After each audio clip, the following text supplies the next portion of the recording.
Hola, qué gusto tenerte de vuelta. En el video anterior aprendimos que la metaheurística de búsqueda tabú es sorprendentemente simple. Básicamente, consiste en recordar parte del pasado para evitar repetir los mismos errores. En este video vamos a implementar desde cero esta metaheurística usando CE++ para resolver el problema de selección de K-centros, un problema clásico y muy importante en ubicación de instalaciones, clustering y análisis de redes.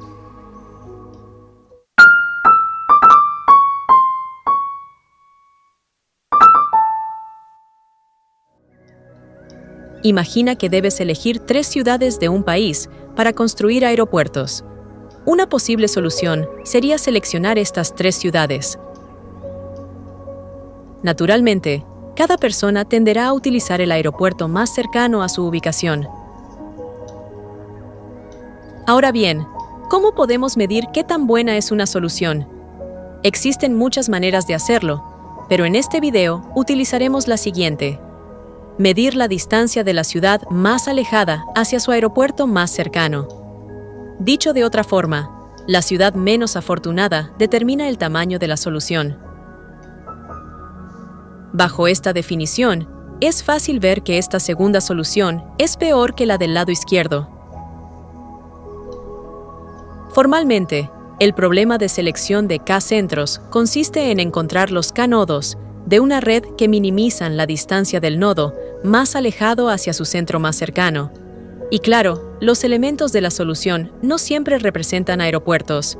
Por eso, en general, los llamamos simplemente centros. Por cierto, observa que estas dos soluciones difieren en un solo elemento. Eso significa que son soluciones vecinas o vecinas a un intercambio. Precisamente esta será la estructura de vecindario que utilizaremos en nuestra implementación de búsqueda tabú. El código completo lo puedes consultar en la descripción del video, pero antes de ejecutarlo, vamos a construirlo y entenderlo paso a paso. Primero, debemos leer una instancia de entrada. Para ello, especificaremos la ruta del archivo como el primer argumento del programa. Las instancias que utilizaremos las puedes descargar desde el sitio web que aparece en pantalla.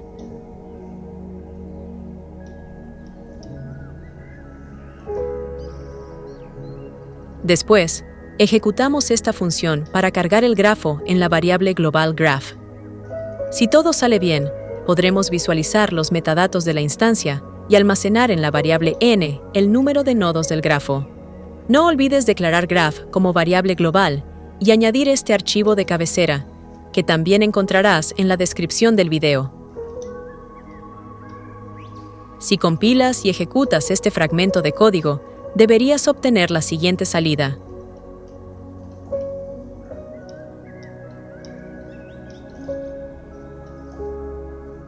Ahora vamos a definir la condición de paro.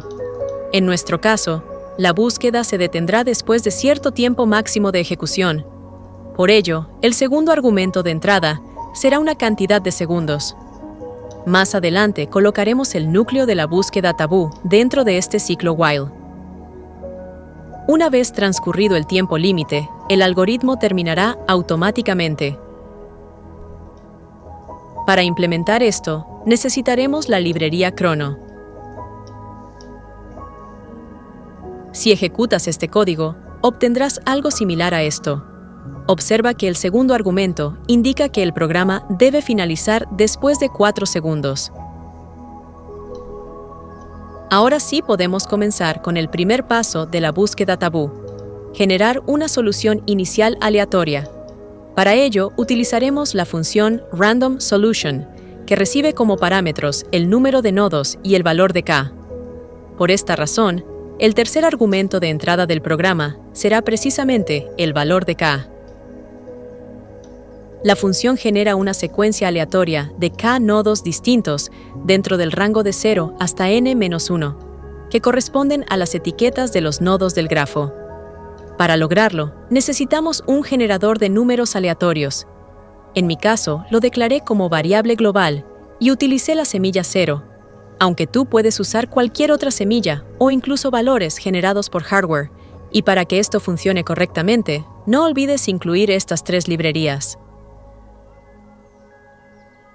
Ahora ejecutemos el programa con un valor de k igual a 5. Como puedes ver, la solución inicial se generó correctamente. Pero tener una solución no es suficiente. También necesitamos medir qué tan buena es. Para ello utilizaremos la función fitness o aptitud. Esta función recibe como entrada la solución x y un vector de enteros llamado xDistances. En un momento veremos por qué este vector es tan importante. Dentro de fitness tenemos 2 ciclos anidados. Su objetivo es medir la distancia de cada nodo hacia su centro más cercano de la solución. Tanto el centro más cercano como su distancia correspondiente se almacenan en xDistances. Guardar esta información será muy útil para acelerar las iteraciones futuras. Finalmente, la mayor de todas esas distancias mínimas es precisamente el tamaño de la solución. Veamos un ejemplo. La solución X está formada por estos 3 centros amarillos. Luego, cada nodo se conecta con el centro más cercano. La información que aquí vemos representada mediante colores es exactamente la que almacenamos dentro de xDistances. Ahora sí, llegamos al corazón del algoritmo, el ciclo while. Aquí es donde realmente vive la búsqueda tabú. Analicemos el código paso a paso. Primero, declaramos e inicializamos algunas variables. La más importante es x estrella, porque ahí almacenaremos el mejor vecino encontrado durante la exploración del vecindario de la solución actual X. Después comenzamos a generar vecinos. Para ello, intercambiamos cada centro por otro nodo distinto. Además, ese nodo debe estar relativamente cerca del centro original. En un momento explicaremos por qué. Cada solución vecina se almacena en X' y posteriormente evaluamos su tamaño usando la función fitness. Aquí es donde xDistances se vuelve extremadamente útil. En general, muchas distancias que ya habíamos calculado siguen siendo válidas. Por lo tanto, no necesitamos volver a calcular todo desde cero. En particular, solo las distancias de los nodos afectados por el intercambio deben recalcularse. Pero para los demás nodos, solo debemos medir su distancia al nuevo centro. Gracias a esto, evitamos muchísimos cálculos innecesarios y aceleramos considerablemente la búsqueda. El código que implementa esta optimización no lo mostraremos aquí para mantener el video compacto, pero sí está incluido en el repositorio completo. Una vez conocido el tamaño del vecino, verificamos si es el mejor vecino encontrado hasta el momento. Si lo es, lo almacenamos en X estrella. Y repetimos este proceso hasta explorar todo el vecindario o hasta encontrar la primera solución mejor que la actual. En otras palabras, hasta este punto hemos implementado la heurística de descenso más pronunciado con primera mejora. Ahora hagamos un pequeño paréntesis. ¿Por qué solo intercambiamos centros por nodos cercanos? Supongamos que esta es nuestra solución actual y su tamaño es 1901. ¿Tiene sentido reemplazar uno de sus centros por un nodo extremadamente lejano?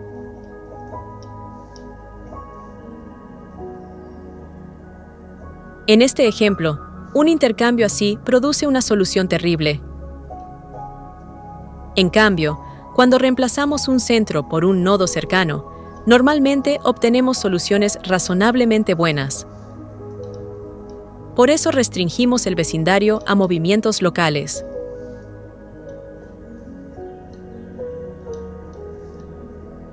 Una vez explorado el vecindario e identificado el mejor vecino, actualizamos la mejor solución global encontrada y nos movemos hacia ese vecino, incluso si es peor que la solución actual.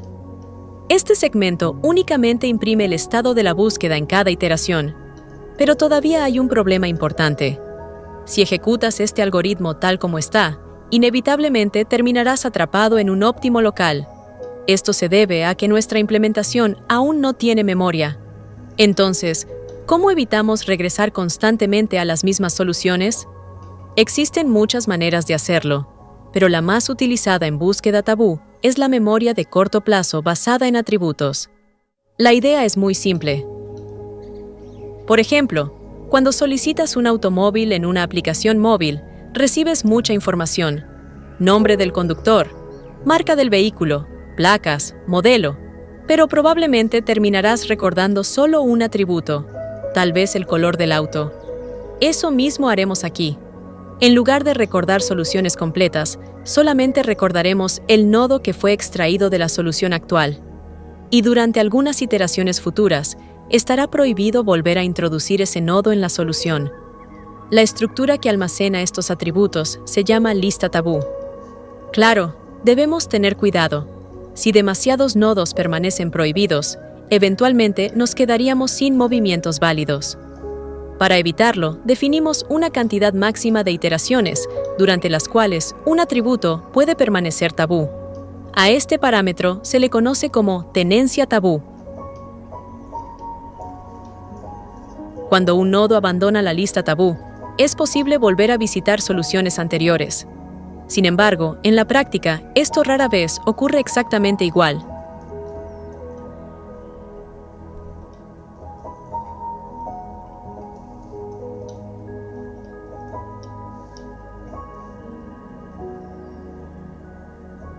Curiosamente, esta estrategia también tiene un efecto secundario interesante. Cada vez que declaramos tabú a un nodo, no solo prohibimos una solución específica, sino también millones o incluso miles de millones de soluciones distintas que contienen ese mismo atributo. Por ejemplo, si el grafo tiene 734 nodos y k es igual a 5, entonces prohibir un solo nodo vuelve tabú a aproximadamente 12.000 millones de soluciones distintas. Y claro, entre ellas podría encontrarse incluso la solución óptima. Para mitigar este problema, utilizamos una regla adicional, conocida como criterio de aspiración. Esta regla establece que, si una solución es mejor que la mejor conocida hasta el momento, entonces debemos aceptarla, aunque sea tabú. Aquí podemos ver cómo implementar la lista tabú usando una cola FIFO, es decir, una estructura donde lo primero en entrar es lo primero en salir. Cada vez que la cola supera la tenencia tabú, eliminamos el nodo más antiguo. También añadimos esta validación, que nos permite movernos a soluciones prohibidas, siempre y cuando cumplan el criterio de aspiración.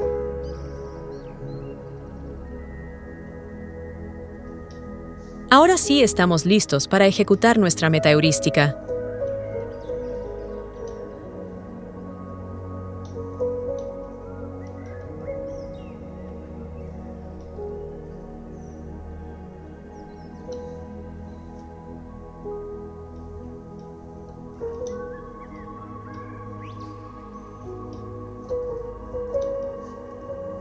Como puedes observar, la solución inicial tiene una calidad bastante mala, pero después de unas cuantas iteraciones, mejora drásticamente. Aunque, honestamente, esto se aprecia mucho mejor con una animación. Aquí podemos ver cómo búsqueda tabú alcanza rápidamente un primer óptimo local. En este punto, la heurística de descenso más pronunciado ya se habría detenido. Pero búsqueda tabú es más comprometida y continúa explorando. Gracias a la lista tabú, el algoritmo logra escapar del óptimo local y desplazarse hacia nuevas regiones del espacio de búsqueda.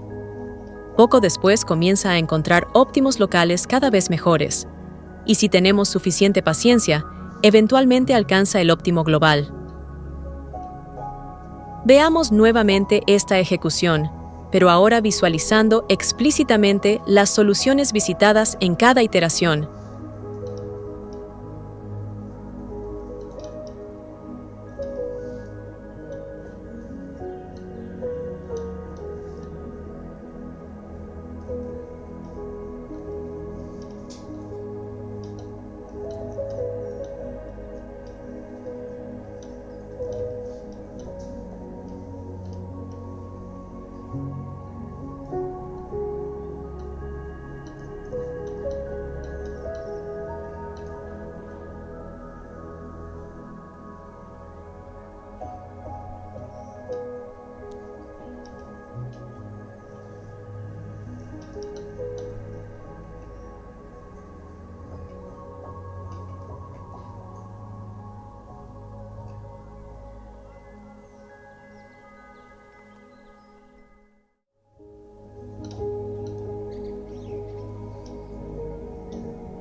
En resumen, en este video, aprendimos a implementar búsqueda tabú utilizando memoria de corto plazo basada en atributos. Pero esta no es la única forma de incorporar memoria dentro de una metaheurística. En el siguiente video exploraremos otras estrategias mucho más sofisticadas para recordar el pasado y utilizarlas para buscar todavía mejores soluciones.